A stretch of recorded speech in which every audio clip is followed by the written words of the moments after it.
Díaz Menció, coordinadora del proyecto de la Oficina de las Naciones Unidas contra la Droga y el Delito en México. Gracias por estar con nosotros, Sofía, bienvenida. Muchas gracias. Gracias a ustedes y al auditorio. Cuando hablamos del combate al narcotráfico, el combate al delito y, por supuesto, el combate a las drogas, pues es necesario preguntar cómo evalúa la política del actual gobierno federal en México en el combate a adicciones en territorio mexicano y al narcotráfico, que tiene que ver muchísimo con esta relación con Estados Unidos. Claro que sí. Pues este gobierno se ha caracterizado por dar un giro un poco más para poner a la persona, al usuario de drogas al centro, más énfasis en tratamiento, por supuesto, más énfasis en reducción de daños y consecuencias negativas para la salud que tiene el consumo de estas sustancias. Entonces, eso es algo a destacar, por supuesto, y en términos de reducción de la oferta o de combate a la producción y el tráfico, tenemos algunas señales de alerta de incrementos de producción de drogas de origen sintético en México, particularmente metanfetaminas y también fentanilo, que es un tipo de opioide sintético. Eso se ha, digamos, incrementado en los últimos años, por supuesto, correspondiendo a la demanda en el mercado norteamericano. Precisamente en Estados Unidos, el presidente Joe Biden, evalúa otorgar un indulto a reos vinculados con el consumo de cannabis, de marihuana, que no se consideren reos de alta peligrosidad, y evaluar las penas por consumo de cannabis frente a otras drogas sintéticas, más grave en otras operaciones delincuenciales. ¿Cómo puede afectar que exista una política diferenciada, más flexible de legalización en Estados Unidos frente a una de penalización en territorio mexicano, incluso en la zona fronteriza, ¿no? Que estén de un lado o del otro de la frontera y puedan o no puedan consumir este tipo de drogas?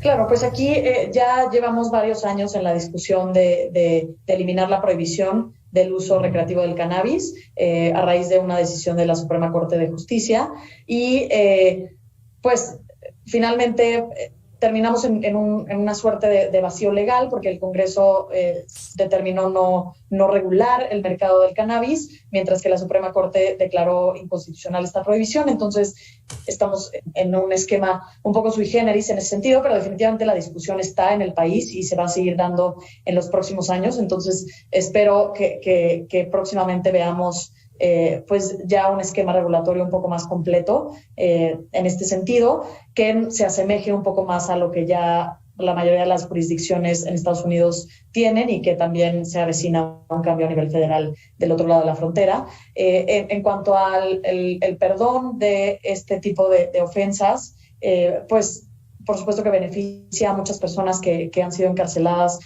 que no representan necesariamente un peligro a la sociedad en términos de violencia y de otros tipos de delincuencia. Entonces, pues siempre celebramos esa despresurización de las cárceles y esa justicia social que se da a este grupo. Y, sin embargo, también como Naciones Unidas tenemos que alertar que pues, la legalización del uso recreativo del cannabis no solo es contrario a las convenciones internacionales en materia de drogas, de las que firman la mayoría de los países, sino que también ya tenemos algunos datos de estas jurisdicciones que legalizaron el consumo recreativo de esta droga hace ya varios años, y sí tenemos ciertas alertas de que esta medida incrementa el consumo por un lado, disminuye la percepción de riesgo de consumir cannabis entre los jóvenes, sobre todo personas de 15 a 16 años, y al mismo tiempo también incrementa, se ha incrementado también la concentración de THC en los productos canábicos que se están comercializando en los mercados legales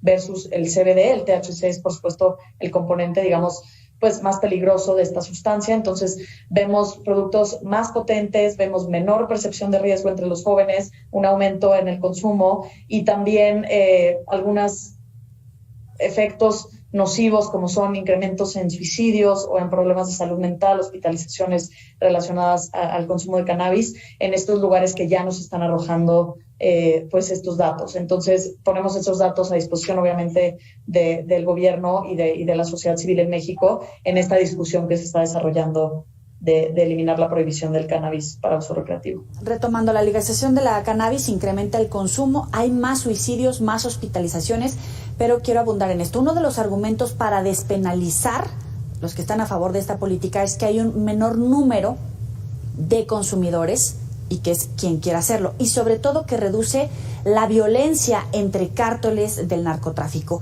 ¿Efectivamente existe ese beneficio, entre comillas? ¿Puede reducir la violencia en los países como México?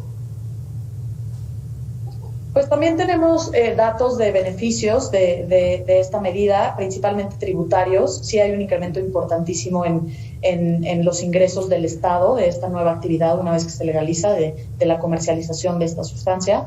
Y pues también hay otros beneficios como el que ya platicábamos de la población encarcelada por delitos menores relacionados con posesión en pequeñas cantidades de cannabis. Entonces, esos son beneficios que no debemos pasar por alto, sin duda.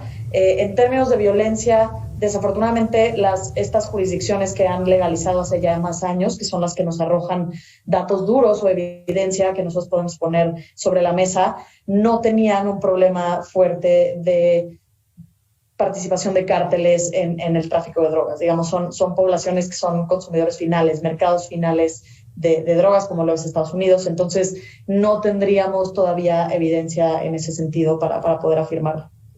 No hay evidencia que afirme que si se legaliza puede reducirse la violencia en esos estados. Ahora, concluyó la relación México-Estados Unidos bajo la iniciativa Mérida, pero inició la era del entendimiento bicentenario en materia de seguridad, de inteligencia, de combate al narcotráfico. ¿Hay un cambio de enfoque? ¿Puede resultar más benéfica esta nueva etapa? Y recordemos sobre todo para el día de mañana que en este momento México ha interpuesto una segunda demanda contra Estados Unidos y el argumento es que el tráfico ilegal de armas genera violencia en México. A partir del descontrol que tiene en Estados Unidos se genera más violencia en México y hay una red de prestanombres. En este sentido, ¿cuál es tu opinión? Pues esta transición se ha caracterizado un poco por un cambio de enfoque muy profundo en el que Estados Unidos reconoce que para hacer frente al narcotráfico y la violencia que viene de México, tiene que hacer dos cosas. La primera es invertir en México, en las comunidades en México, mejorar las causas por las cuales las personas se integran a estas estructuras criminales, por las cuales las personas participan en actividades violentas o delictivas. Entonces, eso por un lado es algo muy, muy positivo de este nuevo marco de cooperación, que es el entendimiento bicentenario que reemplaza Iniciativa Mérida. Y por el otro lado, también hay, como lo vemos el día de hoy, por ejemplo, que la Cancillería presentó una segunda demanda en contra de las armadoras de Estados Unidos. Hay un reconocimiento explícito por parte de los dos gobiernos del flujo de armas de Estados Unidos hacia México, que está sin duda incrementando la violencia en ambos territorios. Bueno, en el territorio mexicano en particular y después incrementando pues el producto ilícito que está llegando al mercado estadounidense. Entonces, eso creo que son dos características muy importantes que enmarcan esta nueva cooperación y que esperemos que den buenos resultados. Por supuesto, como todo nuevo proyecto o nuevo marco, va a requerir un ajuste fino de operación y de cómo se implementa, pero sin duda como marco es muy positivo el cambio. Sofía Díaz Menció, coordinadora de proyecto de la Oficina de las Naciones Unidas contra la Droga y el Delito en México. Gracias por estos minutos para el auditorio de Mega Noticias.